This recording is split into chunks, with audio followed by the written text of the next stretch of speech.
नमस्कार दोस्तों। आज इस वीडियो के अंदर मैं आपको एक नई जॉब अपडेट के बारे में बताने के लिए आया हूं। आरबीआई के अंदर लीगल ऑफिसर की वैकेंसी निकली हुई है। सबसे मोस्ट प्रोमिनेंट अपने आप में पोस्ट होती है और इसका सिलेबस भी बहुत कम है। सोने पे सुहागा वाली बात है।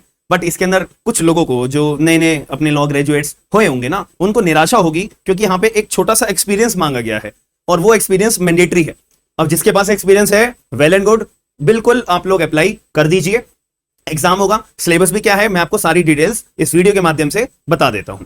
तो सबसे पहले हम वीडियो को स्टार्ट करते हैं। तो यहाँ पे अपनी आरबीआई की लॉ ऑफिसर की वैकेंसी आई हुई है और यहाँ पे सैलरी भी बहुत अच्छी खासी है। पहले मैं आपको बेसिक डिटेल्स यहाँ पे बता देता हूँ। तो यहाँ पे जो लॉ ऑफिसर की अपनी वैकेंसी, यहाँ पे जनरल वालों के लिए 3 वैकेंसी है, ठीक है, एंड ओबीसी वालों के लिए 1 है एंड शेड्यूल कास्ट के लिए 1 है। टोटल अगर हम कैलकुलेट करेंगे तो 5 लीगल ऑफिसर की वैकेंसी आई हुई है। अभी आपके ऊपर निर्भर करता है आप जनरल कैटेगरी में या रिजर्व कैटेगरी में आप अप्लाई कर रहे हो। ये मैंने आपको वैकेंसी का टोटल एक बता दिया है। और यहाँ पे अब एलिजिबिलिटी की बात करें, ठीक है, जो आप बात कर रहे हो ना कि सर जो एलिजिबिलिटी मांगा गया है उसके बारे में बात करते हैं। बट यहाँ पे मैं आपको डेट्स बता देता हूँ। 11 जुलाई 2025 से फॉर्म भरना शुरू हो चुके हैं और इसकी लास्ट डेट क्या है, 31 जुलाई 2025 की यहाँ पे एलिजिबिलिटी फॉर्म भरने के लिए लास्ट डेट है। और यहाँ पे एग्जाम किस दिन होगा भाई, ये भी डिसाइड कर दिया है। 16 अगस्त को आपका पेपर है, ठीक है। 16 अगस्त तक आपके जो मैं आपको सब्जेक्ट्स बताऊंगा ना, बिल्कुल उसको प्रिपेयर करना शुरू कर दो। बिल्कुल टाइम वेस्ट मत करो, जो मैं आपको सिलेबस बताऊंगा, ठीक है, तो वो उसमें प्रिपेयर कर दो। और यहाँ पे जो अपनी एज लिमिट है, एज लिमिट भी बहुत अच्छी है। 21 साल से लेके 32 साल तक का व्यक्ति अगर आप कोई भी है, 21 से 32 के बीच में अगर आप आ रहे हो, यू आर एलिजिबल, आप अप्लाई कर सकते हो, ठीक है जी। ये मैंने आपको मुद्दे की बात बता दी है। अब बाकी हाँ, लॉ ऑफिसर की अगर बात करी जाए तो लॉ ऑफिसर के लिए क्या क्या रिक्वायरमेंट मांगी है, ठीक है। ये तो बेसिक बातें हैं। जब आप सिलेक्शन आप ले लोगे ना, उसके बाद आपका क्या रोल एंड ड्यूटी होगा, ये तो अभी बात करने का फायदा नहीं है। तो पहले आपके पास लॉ की डिग्री होनी चाहिए, ठीक है, उसमें 50% मिनिमम होने चाहिए, ठीक है जी। और एक्सपीरियंस यहाँ पे आप बार काउंसिल के अंदर एज एन एडवोकेट एनरोल्ड होने चाहिए। 2 साल का आपके पास एक्सपीरियंस होना चाहिए, 2 साल का आपके पास एक्सपीरियंस होना चाहिए। अब ये बोला है इन्होंने क्लैरिफाई कर दिया, हालांकि ये क्लैरिफाई नहीं भी करते तब भी होता है ऐसा कि अब मेरे को जो है ना यहाँ पे अपना एक्सपीरियंस 2 साल का शो करना पड़ेगा। अब मैं शो कैसे करूंगा भाई? शो करने का एक सिंपल सा यहाँ पे तरीका बता दिया है कि आप बार एसोसिएशन का सर्टिफिकेट ले आओ, 2 साल का काम चल जाएगा। बार काउंसिल ऑफ इंडिया से जाके सर्टिफिकेट ले आओ, काम चल जाएगा। अपनी स्टेट बार काउंसिल से जाके आप सर्टिफिकेट बनवा लो, उनके लेटर हेड पे काम चल जाएगा। तो कहीं से भी आपको अगर सर्टिफिकेट लाना है तो ये 3 अथॉरिटी मैंने बता दी है। अपनी स्टेट बार काउंसिल में जाओ, बार काउंसिल ऑफ इंडिया के पास जाओ या बार एसोसिएशन के पास जाओ, दैट्स इट, ठीक है। तो ये 2 साल का एक्सपीरियंस आपके पास होना चाहिए। लिखा है ना, सर्टिफिकेट फ्रॉम बार एसोसिएशन का भी चल जाएगा, बार काउंसिल ऑफ इंडिया का भी चल जाएगा, वगैरह वगैरह, ठीक है। यहाँ पे नॉलेज की बात करिए, डिजायरेबल अगर आपको नॉलेज है बैंकिंग लॉ की, कंपनी लॉ की, लेबर लॉ की, कॉन्स्टिट्यूशनल लॉ की, वगैरह वगैरह, तो ड्राफ्टिंग आती है अगर इनकी, तो आपका डिजायरेबल है। ऑब्वियस सी बात है, यहाँ पे तो हम यही शो करेंगे ना कि अब आती है। अब मैं आपको मुद्दे की बात बताता हूँ, सिलेबस क्या होगा, एग्जाम का पैटर्न क्या होगा और 16 अगस्त को जो हमारा पेपर है, हमारे को उसमें किन बातों का ध्यान रखना है, मैं आपको सिलेबस शो करता हूँ। तो ये सिलेबस है आपके स्क्रीन के ऊपर मैं शो कर रहा हूँ। ये ऑफिशियल सिलेबस है, इनकी वेबसाइट पे अपलोडेड है, कोई मैं अपने मन घड़ंट से नहीं बोल रहा हूँ। जनरल नॉलेज लॉ की आपको आनी चाहिए, यानी कि यहाँ पे एक तरह से general knowledge of law, objective and descriptive, ये 2 तरह का पेपर होगा। पहला ऑब्जेक्टिव पेपर आपका किस चीज का होगा, यहाँ पे बोला है कि आपको फंडामेंटल कंसेप्ट्स क्लियर होने चाहिए। मतलब कि मोटा मोटा आपको कंसेप्ट्स क्लियर होने चाहिए कि एक्चुअल में जो कानून में से पूछे जा रहे हैं ना, उसका मतलब क्या है। यानी कि यहाँ पे ना आपकी इंटरप्रिटेशन बहुत अच्छे लेवल की होनी चाहिए। जैसे आपसे प्रैक्टिकल बेस्ड क्वेश्चन आते हैं ना, वो वैसे क्वेश्चन यहाँ पे पूछेंगे, क्योंकि आपका फंडामेंटल कंसेप्ट क्लियर होना चाहिए। ये पहले ही इन्होंने बोल दिया है।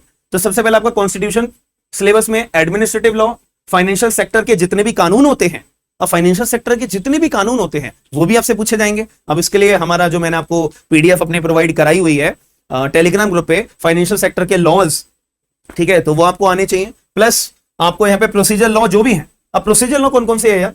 प्रोसीजर लॉ ऑब्वियस सी बात है यार, प्रोसीजर लॉ हमारे एक तो बीएनएसएस आएगा, बीएसए आएगा, ठीक है, तो ये आपको पता होना चाहिए। Interpretation, statutory interpretation, legal drafting आपको आनी चाहिए। मतलब किससे थ्योरेटिकल क्वेश्चन भी पूछे जाएंगे। प्लेंट क्या होता है, प्लीडिंग क्या होता है, प्लेंट को ड्राफ्ट करते दौरान किन बातों का ध्यान रखना होता है, लॉ क्या मेंशन करते हैं क्या हम प्लीडिंग्स के अंदर, वगैरह वगैरह, तो ये आपको पता होना चाहिए। एलएलबी में आपको सिखाया जाता है, ठीक है। और the above syllabus is indicative and not exhaustive. ये एग्जॉस्टिव नहीं है। इसका मतलब क्या कहने का है कि केवल जो हम ये बात आपको लिख के बता रहे हैं, केवल इन्हीं में से तो क्वेश्चन आएंगे, लेकिन इसके अलावा भी हमारा मन करेगा हम कुछ भी पूछ लेंगे, कुछ भी पूछ लेंगे, याद रखना।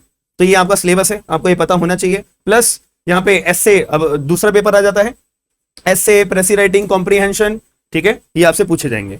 अगर आप ये पेपर 1 एंड पेपर 2 अपना क्लियर कर लेते हो, ठीक है, आपका सिलेक्शन आरबीआई के अंदर लीगल ऑफिसर के अंदर हो जाएगा। That's it. तो मैंने आपको बेसिक बातें बता दी हैं।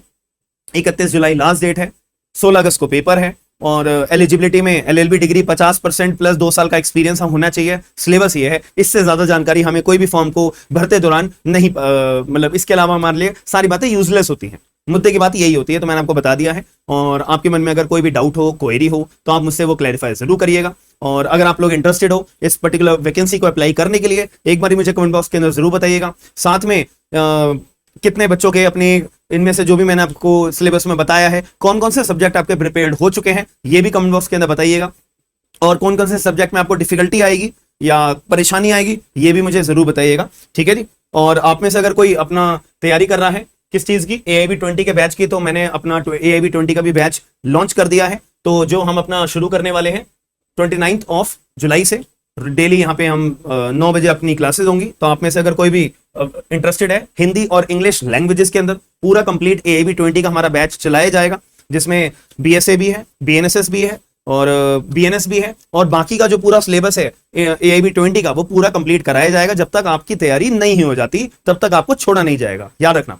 तो हिंदी इंग्लिश में आएंगे, तो आप लोग इंटरेस्टेड हो तो 29 जुलाई डेली 9 बजे तक, क्योंकि एक जो कैंडिडेट होता है जो अपना AIB 20 देने वाला है, तो वो कोर्ट भी जाता होगा, तो कोर्ट से आप फ्री हो जाओगे शाम तक, तो 9 बजे हमारा बैच शुरू हो जाएगा। तो अगर आप इंटरेस्टेड हो, एप्लीकेशन डाउनलोड करिए। आईफोन यूजर्स के लिए, एंड्रॉइड यूजर्स के लिए, लैपटॉप यूजर्स के लिए, टैबलेट यूजर्स के लिए, सभी के लिए यहाँ पे अवेलेबल है। और आपकी कोई भी क्वेरी हो ना बैच के रिगार्डिंग, तो एप्लीकेशन पे आप डाउनलोड करके चैट का ऑप्शन होता है, डायरेक्ट हमें मैसेज करो, सारी क्वेरी आपकी सॉल्व कर दी जाएगी। तो वीडियो अगर पसंद आई है तो लाइक शेयर सब्सक्राइब जरूर करिएगा। और ऐसी वैकेंसीज अगर डेली बेसिस पे देखनी है तो हमारा चैनल को फॉलो अप जरूर करो, टेलीग्राम जरूर फॉलो कर लो हमारा, क्योंकि सारी अपडेट्स आपको टेलीग्राम पे डेली बेसिस पे, जो हम यहाँ पे वीडियो के माध्यम से नहीं भी बताते हैं, वहां पे आपको एक्स्ट्रा तरीके से टेलीग्राम पे जरूर मिलते रहेंगे।